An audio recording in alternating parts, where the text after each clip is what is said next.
Hello friends, आज हम ओणम के रंग इस पाठ का स्वाध्याय देखेंगे। प्रश्न पहला, महाबली ने किस तुच्छ दान को देना स्वीकार कर लिया था? उस दान को तुच्छ क्यों कहा गया है? तो ये पहला प्रश्न है। और दूसरा है, महाबली ने महाविष्णु से क्या वर मांगा? इन दोनों प्रश्न के उत्तर हम देखते हैं अभी। तो महाबली ने किस तुच्छ दान को देना स्वीकार कर लिया था और उस दान को तुच्छ क्यों कहा गया था?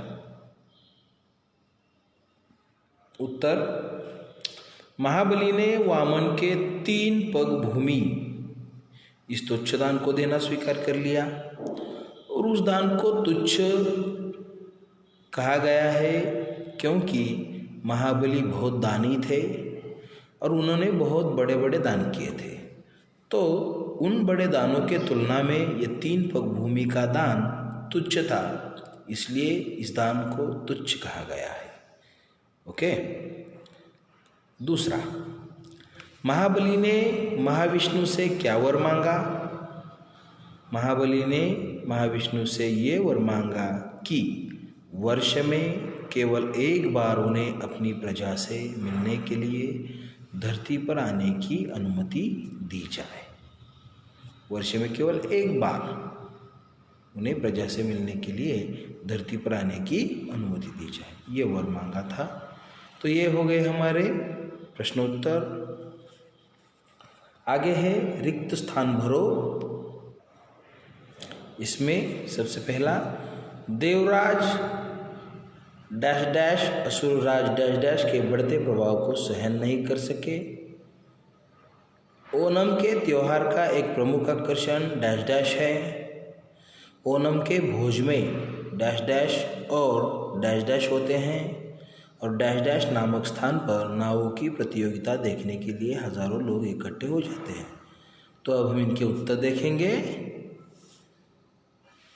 देवराज इंद्र असुरराज महाबली के बढ़ते प्रभाव को सहन नहीं कर सके। तो पहला जो रिक्त स्थान है इंद्र और दूसरा महाबली, आप यहाँ देख सकते हो। दूसरा, ओणम के त्योहार का एक प्रमुख आकर्षण नौका विहार है। ओणम के भोज में चावल, सब्जियां, खीर, पापड़ और स्वादिष्ट फल होते हैं। ओके। और आरनमूला नामक स्थान पर नावों की प्रतियोगिता देखने के लिए हजारों लोग इकट्ठे हो जाते हैं। तो ये हो गए हमारे रिक्त स्थानों भरो। तो आप क्या करो, अपने नोटबुक में ये अच्छी हैंडराइटिंग में लिखो, ठीक है। नीचे दिए गए विकल्पों में से सही विकल्प पर सही निशान लगाओ, सही का निशान लगाओ, ठीक है। तो प्रश्न है, तिरुओणम के दिन आंगन में बनाई गई कलाकृतियां महाबली के चले जाने के बाद ही हटाई जाती है क्योंकि महाबली की पूजा केवल 3 दिन ही होती है। ऐसा माना जाता है कि तिरुओणम के तीसरे दिन महाबली अपने पाताल लोक लौट जाते हैं। उनका राज्य पाताल, पृथ्वी और स्वर्ग तीनों जगह फैला हुआ था। तो करेक्ट आंसर जो है वो है सेकंड। ऐसा माना जाता है कि तिरुओणम के तीसरे दिन महाबली अपने पाताल लोक लौट जाते हैं। तो तीसरे को ऐसा सही करो, ठीक है। सेकंड को, तीसरे को नहीं, दूसरे को, ये ओके। महाबली की राजधानी तुक्काकरा, कोचीन, तुम्बितुल्लल खेल का नाम है। तुक्काकरा तो किसी टेम्पल का नाम है, तो कोचीन जो है वो राजधानी थी, ठीक है। तो ये भी प्रश्न हो गया, अच्छे से लिखो ये भी अपने नोटबुक में।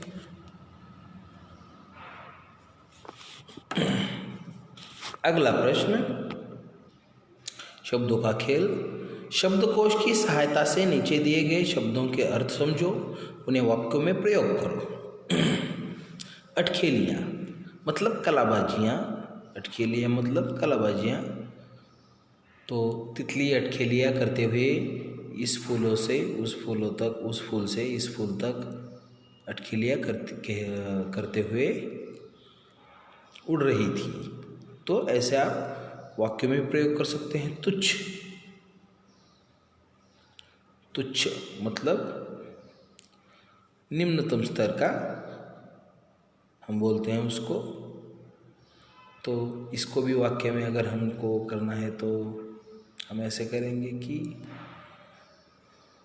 प्राणियों को तुच्छ नहीं समझना चाहिए, किसी जाति को तुच्छ नहीं समझना चाहिए। ओके। मान्यता मतलब समाज में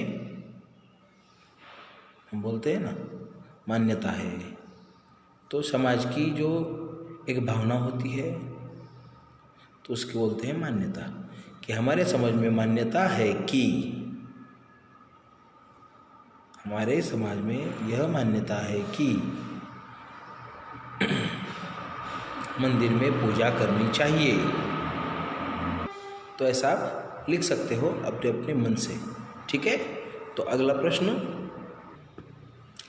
पाठ में तुमने एक शब्द पढ़ा सूर्योदय। तो ये सूर्योदय जो शब्द है, सूर्य प्लस उदय, इन दो शब्दों को जोड़कर बना है। तो जब भी अ और उ का मेल होता है तो ओ बन जाता है, इसलिए सूर्योदय से सूर्योदय बना। नीचे ऐसे ही कुछ शब्द दिए हैं, इनके सामने लिखो कि ये किन शब्दों के मेल से बने हुए हैं। महोत्सव, हर्षोल्लास, वसंतोत्सव, पदोन्नति, प्रश्नोत्तर, न्यायोचित। तो ये शब्द इस शब्द से बने हैं। महोत्सव महान उत्सव, हर्षोल्लास हर्ष उल्लास, वसंतोत्सव वसंत प्लस उत्सव, पदोन्नति पद प्लस उन्नति, प्रश्नोत्तर प्रश्न प्लस उत्तर, न्यायोचित न्याय प्लस उचित। तो ये सब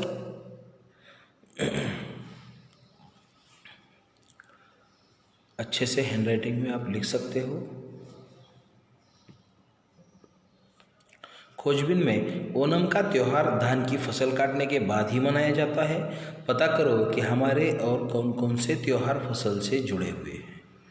अगर आप हमारे महाराष्ट्र में देखोगे तो फसल से जुड़े हुए जो भी मतलब कि हम देखते हैं फसल से जुड़े हुए त्यौहार कौन कौन से, नागपंचमी है ना, और फसल के बाद आते हैं ऐसे त्यौहार। आप ढूंढो और आप लिख सकते हो फिर इसमें।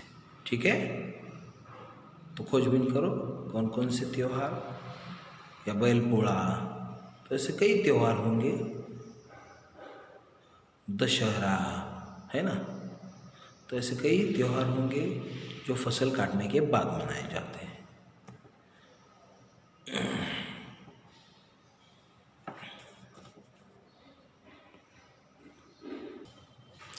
तो इसके साथ ये स्वाध्याय यहीं पे ख़त्म हुआ।